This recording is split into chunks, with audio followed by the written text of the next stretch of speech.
ازيكم عاملين ايه اخواتي وحبايبي؟ يا رب تكونوا بخير. النهارده بقى يا جماعه هقول لكم ازاي تحضروا طبق الترمس بسهوله جدا. طبعا دوت الترمس وحمص الشام على بعض.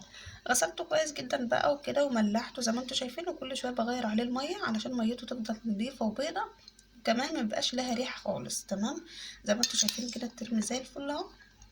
وده كمان حمص الشام. اول حاجه هعصر عليه ليمون. تمام، ممكن تسيب القشره كده وممكن تشيليها.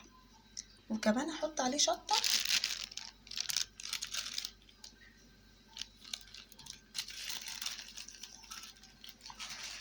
الشطه اللي انت حباها، تمام، يعني عايزه تكتري شطه كتري، عايزه تقللي قللي، بس احنا الصراحه بنحب الشطه عليه كتير، بيبقى طعمه جميل كده.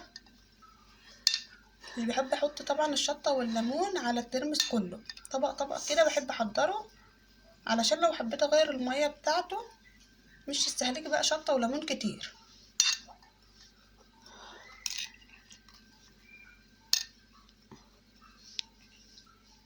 هحط شويه شطه كمان عشان زي ما قلت لكم كده احنا بنحب الشطه عليه.